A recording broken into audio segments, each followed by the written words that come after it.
बच्चों को हर तरह के केक पसंद होते हैं, लेकिन चॉकलेट केक तो बच्चों का फेवरेट केक है।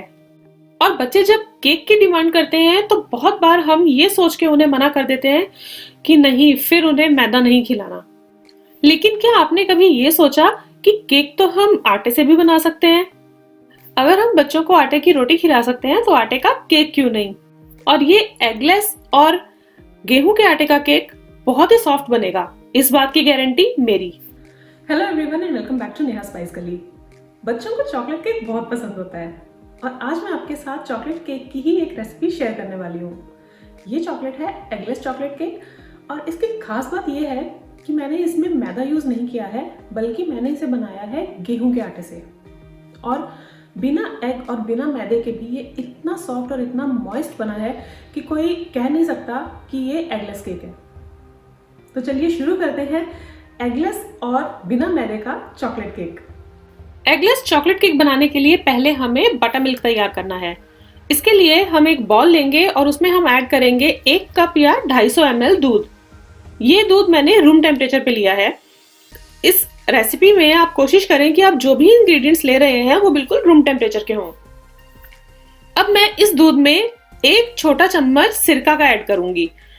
सिरका ऐड करने के बाद उसे एक बार अच्छे से मिक्स करेंगे और फिर हम इसे ढककर कुछ देर के लिए एक तरफ रख देंगे और हमारा बटर मिल्क तैयार हो जाएगा।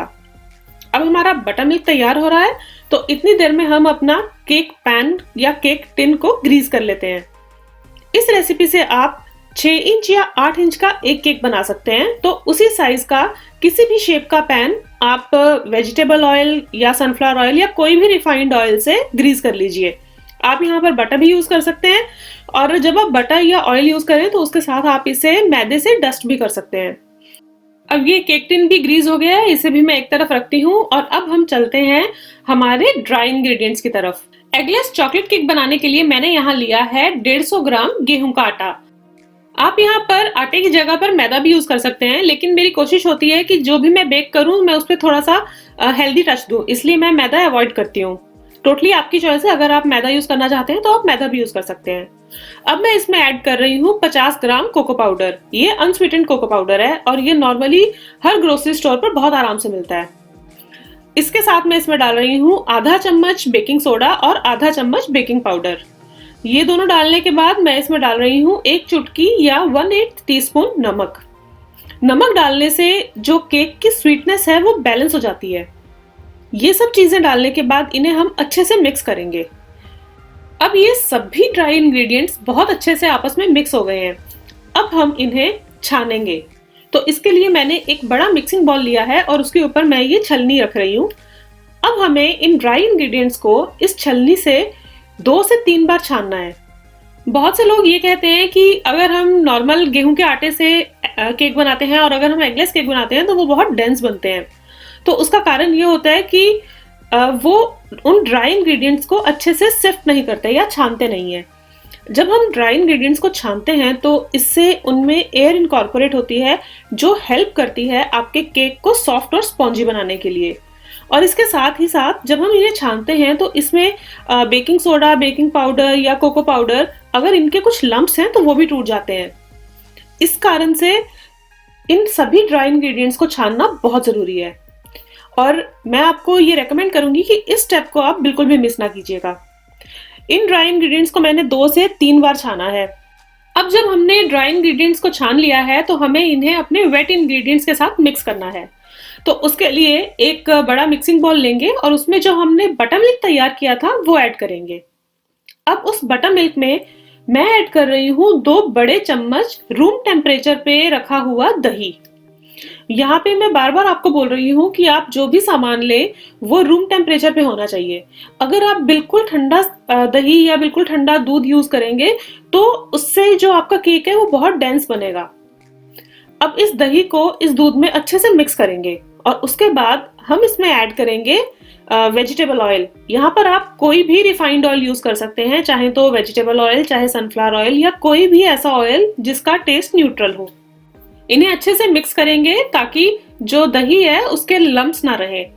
अब मैं इसमें ऐड करूंगी 1 छोटा चम्मच वेनिला एसेंस।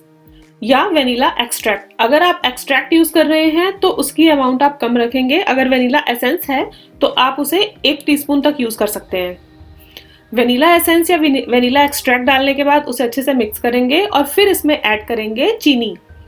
मैं यहाँ पर रेगुलर शुगर यूज़ कर रही हूँ। यहाँ पर मैंने कैस्टर शुगर या आइसिंग शुगर यूज़ नहीं की है। तो आपके घर में जो भी चीनी हम चाय में यूज़ करते हैं, आप वो चीनी यहाँ यूज़ कर सकते हैं। अगर वहाँ पर आपके पास जो चीनी है वो बहुत मोटी है तो आप उसे मिक्सी में हल्का सा ग्राइंड कर लीजिए। जब चीनी इसमें मिक्स हो जाएगी फिर हम इसमें जो हमारे ड्राई इंग्रेडिएंट्स थे जिन्हें हमने छान लिया था वो हम इसमें 2 पार्ट्स में डिवाइड करके ऐड करेंगे। अभी मैंने इसमें आधा ड्राई इंग्रेडिएंट्स ऐड करे हैं और इन्हें मिक्स करने के लिए मैं cut and fold method use कर रही हूँ। कट एंड फोल्ड मेथड क्या होता है कि आप एक स्पैचुला या कड़छी लेंगे और उससे आप जिस तरह से मैं फोल्ड कर रही हूँ एक बार घुमाया और फिर बैटर को बीच में से काट दिया। ये है कट एंड फोल्ड मेथड। इस तरीके से अगर आप अपना जो ड्राई इंग्रेडिएंट्स है वो वेट इंग्रेडिएंट्स में मिक्स करेंगे तो इससे जो आपका केक है वो फूलेगा। और कई बार क्या होता है कि केक फूलने के बाद सिंक हो जाता है। अगर आप इस तरह से अपना बैटर मिक्स करेंगे तो आपका केक फूलने के बाद सिंक नहीं करेगा। अब मैंने इसमें जो आधा बचा हुआ ड्राई इंग्रेडिएंट्स वाला पार्ट था वो भी ऐड कर दिया है और इसे मैंने एक बिल्कुल स्मूथ और लंप फ्री बैटर बनाया है। अब मैं आपको दिखाती हूँ कि इस केक बैटर की कंसिस्टेंसी कैसी होनी चाहिए। जब हम केक बैटर को अपने स्पैचुला से ड्रॉप करें तो वो बिल्कुल एक तार में गिरना चाहिए और बिल्कुल फ्री फ्लोइंग होना चाहिए। हमें इस कंसिस्टेंसी का केक बैटर बनाना है। अब हमारा केक बैटर तैयार है तो हमने जो केक टिन ग्रीस करके रखा था हम इस केक बैटर को उस केक टिन में ऐड करेंगे। अभी आप देख सकते हैं कि ये बैटर कितने आराम से केक टिन में ट्रांसफर कर पा रही हूँ मैं। और ये बैटर फ्री फ्लो तो हो रहा है लेकिन साथ ही साथ ये बिल्कुल पतला नहीं है, ये हल्का सा थिक बैटर है। जब ये बैटर हम केक टिन में ट्रांसफर करेंगे तो उसके बाद इसे हम किचन काउंटर पर ही 2-3 बार टैप करेंगे। और अब मैं इसे एक प्री हीटेड ओवन में 160 डिग्रीज पर 30 से 40 मिनट तक बेक करूंगी। हर ओवन का टेम्परेचर अलग होता है तो आप अपने ओवन पर आधे घंटे बाद नजर रखिएगा कि कहीं केक जल ना जाए। मेरे ओवन में इस केक को बनने में 35 मिनट लगे हैं और ये मैंने 160 डिग्रीज पर बेक किया है। और ये एक स्क्यूअर डाल के मैं इसमें चेक कर रही हूँ कि ये केक पूरा पका है या नहीं। ये स्क्यूअर बिल्कुल क्लीन निकला है, मतलब हमारा केक अंदर तक पक चुका है। अब हम इसे एक कूलिंग रैक पर रखेंगे और इसे रूम टेम्परेचर पर ठंडा होने देंगे। मैंने जो केक टिन यूज किया है वो स्प्रिंग फॉर्म केक टिन है। तो 10 मिनट के बाद जब ये केक टिन मैनेजेबल हो गया था तो मैंने इसे खोल दिया था और केक को ठंडा होने दिया था। अब जब ये केक बिल्कुल ठंडा हो चुका है, अब मैं आपको इसकी एक स्लाइस काट कर दिखाती हूँ कि ये केक कितना सॉफ्ट और कितना मॉइस्ट बना है। जैसे मैं ये केक की स्लाइस काट रही हूँ वैसे ही आप देख सकते हैं कि ये केक कितना सॉफ्ट है। ये केक गेहूं के आटे से बना है और लोगों के दिमाग में जो मिसकंसेप्शन है कि गेहूं के आटे का केक और एगलेस केक कभी सॉफ्ट नहीं बनते, ये केक उस मिथ को खत्म कर देगा। अगर आपको हेल्दी डिजर्ट्स पसंद हैं तो प्लीज आप इस केक की रेसिपी को जरूर ट्राई कीजिएगा। और ये मेरा आपसे प्रॉमिस है कि ये रेसिपी आपको बहुत पसंद आएगी। अगर आपको ये रेसिपी अच्छी लगी है तो प्लीज इसे लाइक और शेयर कीजिए और इसी तरह की और इजी और इंटरेस्टिंग रेसिपीज के लिए मेरे चैनल को सब्सक्राइब कीजिए और लेटेस्ट अपडेट्स के लिए बेल आइकन को दबाना ना भूलें।